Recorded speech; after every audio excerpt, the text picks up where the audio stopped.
What's going on, baseball fans? Jeremy Laracuente here for the Baseball Banter Broadcast. And on this broadcast, we are going to be bantering about an early observation for the 2023 Philadelphia Phillies. This is a part of an ongoing series, so links are in the show notes below to the playlist, as well as the corresponding article on the early observation for Philadelphia. Now, really, when you look at the Philadelphia Phillies and the season that they've had thus far, you really have to question, what is the real Philadelphia Phillies? For the most part, this is the same team that was playing in the World Series just a few months ago. And now here, they look almost completely and entirely unrecognizable. But despite these early season struggles, I don't think that the Phillies are as bad as they're looking right now. When you look at the issues that they've been having thus far, it really comes down to two different things for me. First and foremost, they're struggling with runners in scoring position. There's only really two regular players, Brandon Marsh and Alec Bohm, who have a positive number when it comes to runners in scoring position average compared to their regular average. Now, beyond that, there's going to obviously be problems in situations when you're not coming into many runners with positive notes when it comes to scoring position and being able to come up in those situations and positively impact the game. But the other thing for Philadelphia that goes beyond that, and this has been an issue for them over the last several years, is the pitching staff, most notably the bullpen. There's going to be serious questions about the validity and the strength that they have in that pitching staff. I also think that the struggles that they're seeing right now with their aces and Zach Wheeler, Nola not really being able to finish things off the way that you would expect him to as the ace of this Phillies pitching staff, there's real questions about what they're going to be able to get from that. You also have a guy in Taijuan Walker who they would bring in to replace a guy like Zach Eflin, and he's not pitching to his capabilities. You expect him to just be an innings eater, a guy who's going to pitch in that kind of 3-4 slot in the rotation, be able to eat up innings, probably pitch to around a 4 ERA, and you're right now dealing with someone that's more ineffective than anything else. So being able to kind of curtail those pitching woes, being able to increase kind of the runners in scoring position issues, how they go about doing those things, it's really going to be a serious question as to how. But if they can start to slowly chip away at those problematic areas, this Philadelphia Phillies team for me is a team that has the makings and the build to be able to be successful in the postseason. And I think that as long as they can kind of maintain themselves close to that wild card race, they can get themselves into a position with some, again, fixing some of these little issues that they have right now that can really start to build upon, and being able to build on kind of back-to-back good outings from some relievers, being able to put together back-to-back good at-bats, that can start to be contagious. It can start to roll and really start to put together a much better feel for the way that Philadelphia has been playing than the way that they've currently been. One of the other things is that beyond the fact that this is mostly the same roster from 2022, when they had such a dynamic run to the World Series. They were the hottest team in baseball for the longest time in 2022, which is what led them all the way to Game 6 of the World Series. But the small changes that they made, and obviously bringing in a guy like Trey Turner for $300 million isn't necessarily a small change, but to me, it was the one weakness, the one spot of weakness, the one blemish area, in my opinion, that Philadelphia had in terms of their offensive lineup was shortstop. And I think that by bringing in a guy like Trey Turner, this was the perfect move for Philadelphia. Now, Turner has not yet started to hit the way that we expected him to hit, especially given the performance that he had in the World Baseball Classic this season. And while those struggles are real, I think that Trey Turner is just a matter of time before he breaks out of that.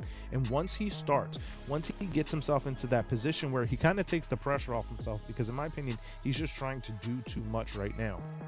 But if he can get himself into a position where he starts to relax his mind, being able to go about the game using his natural talent, his natural ability that we know he is capable of, he is really going to be able to start putting the Phillies in a much better situation and a much better position. I also think that once he starts to relax, he'll start to play better with those runners in scoring position to start addressing those woes. I also think that the return of Bryce Harper should have been the catalyst for this team to start going off on a run. It hasn't yet been the case for that. But Bryce is such an emotional leader for this team. I also think that he's going to be able to start kind of infiltrating the rest of the players' mindsets that to me right now just seems kind of down, seems kind of negative, almost as if they're trying different ways to lose. And I know that their players are not actively trying to lose, but that negative feeling, that negative kind of atmosphere that is surrounding them right now can start to wither away with good at bats. Obviously, it's going to come one pitch at a time coming out of these pitchers' hands, one at bat at a time for the hitters. But to me, Philadelphia, despite all of these struggles, despite all of the woes that they've been having thus far in the season, have the ability, have the makeup to really be able to put themselves in a position where they can go after a postseason spot. Now, that being said, it is going to be very important that the front office and ownership continue to try to build and add to this team. I think that getting themselves a much better lockdown reliever at the back end of the bullpen is going to be of paramount importance. I don't think that you can rely on Craig Kimbrell in name alone to be able to be that guy. Yes, Kimbrell has looked better than what he has for a few years, but this is still going to be a guy that, in my opinion, is a bit questionable still at this point in his career. You want something that is going to be a little bit more of a reliable source, and whether it's not somebody that comes in and closes out the game, because I know sometimes Kimbrell can kind of lose it if he's not the closer, but if you can bring in a guy that can bridge that gap, you can start to get a bit more innings out of your starting pitchers. They start to pitch a little better, start to really be aggressive with their fastballs. Then you can have a position where this team can really start to play as they were expected and intended to be. So I think that it's too early to panic for Philadelphia and for the fans of the Phillies, but we are starting to get to the quarter point of the season where things are going to have to start getting into motion. Things are going to have to start progressing towards the positive end of things for the front office to really be able to put their best foot forward in this team. Again, going after another back end of the reliever, another back end of the bullpen type reliever to really be able to solidify that bridge from your starters to Kimbrell at the back end. Obviously, Jose Alvarado was a big piece, and right now he's on the IL. But getting Alvarado back, getting another arm in there to really help solidify that bridge, be able to lock down those late innings and not have to worry about surrendering leads, because that is deflating for a team. But getting to a position where they can kind of address these things, start to build back-to-back good at-bats is really going to help Philadelphia get back into not just the postseason race, but start to get the fans back into feeling like there's a chance for this team to head back to the World Series, which ultimately is the goal for this organization. So definitely a lot to unpack when it comes to the Philadelphia Phillies. This is a fun team to watch, in my opinion, one of the most fun teams in baseball to watch, because they have a ton of talented players and a ton of players that have really started to mature and blossom. So it's going to be interesting to see how things shake out. But let me know, Phillies fans, what are your thoughts on my early observation of the Phillies? Let me know your early observations as well down in the comments, or find me over on Twitter at banter_baseball, and we can keep the conversation rolling. As always, we have our other social media outlets if you want to follow us on there as well, on Instagram and TikTok at Baseball Banter Broadcast. Once again, there is a corresponding article up on laracuenteledger.com that corresponds and deals directly with the Philadelphia Phillies and this early observation.